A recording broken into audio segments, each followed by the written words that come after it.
तो ये फर्स्ट और सेंट्रल थीम है इस प्ले का, love and identity. Second theme है नेचर एंड सिविलाइजेशन। हम देखते हैं इस प्ले के अंदर कैरेक्टर्स को कि जब वो महल के अंदर होते हैं तो वो बहुत ज्यादा बंधे होते हैं, आजाद नहीं होते, लेकिन जब वो जंगल में निकल जाते हैं तो वो आजाद हो जाते हैं। जैसा कि ड्यूक सीनियर जब रॉबिन हुड बन जाते हैं तो वो आजाद और सुकून की लाइफ गुजारते हैं। इसी तरह से रोजालिंड, सीलिया, ओलिवर और लैंडो वो भी एक दूसरे के साथ प्यार का इजहार करते हैं जंगल में पहुंचकर। उनकी हम ट्रांसफॉर्मेशन देखते हैं और हम ड्यूक फ्रेडरिक को भी देखते हैं कि जब वो जंगल में निकलता है और एक मजहबी आदमी से मिलता है तो वो उसको बदल कर रख देता है। तो ये सेकंड थीम है, nature and civilisation. Third theme है जेंडर रोल्स एंड डिसगाइज, भेस बदलना। हम देखते हैं कि कैरेक्टर्स इस प्ले के अंदर भेस बदल कर दूसरी जगह पर जाते हैं। जैसा कि रोजालिंड गैनिमेड की शक्ल में जब जाती है जंगल के अंदर तो वो अपने आप को ज्यादा सेफ फील करती है, और दूसरी तरफ आदमी और औरतें जब कोर्ट के अंदर, महल के अंदर होती हैं तो वो उतनी सेफ नहीं होती, उनके ऊपर पावरफुल होते हैं आदमी। तो जेंडर मेजर रोल प्ले करता है इस प्ले के अंदर कि किस तरह से औरतें भी भेस बदलकर आदमी की शक्ल में जंगल की तरफ जाती हैं। तो identity, desire and power dynamics औरतों और आदमियों के अंदर ये मेजर रोल प्ले करते हैं।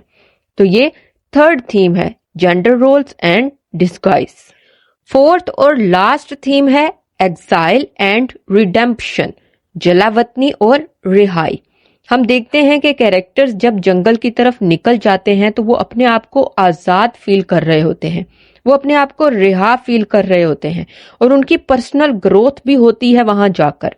किस तरह से वो फॉरेस्ट के अंदर जाते हैं और अपने आप को एक्सप्लोर करते हैं, अपने आप को बाहर लेकर आते हैं अपनी असल शक्ल में। तो हम एक्साइल के बाद रिडेम्पशन देखते हैं, रिहाई देखते हैं कि कैरेक्टर्स वहां से भागकर अपने आप को आजाद फील कर रहे होते हैं। तो ये लास्ट थीम है इस प्ले का। तो यहाँ पर खत्म होता है हमारा आज का ये लेक्चर। उम्मीद है आपको समझ आई होगी। आज के लिए इतना ही, मैं मिलूंगी अपनी नेक्स्ट वीडियो में, तब तक के लिए खुदा हाफिज।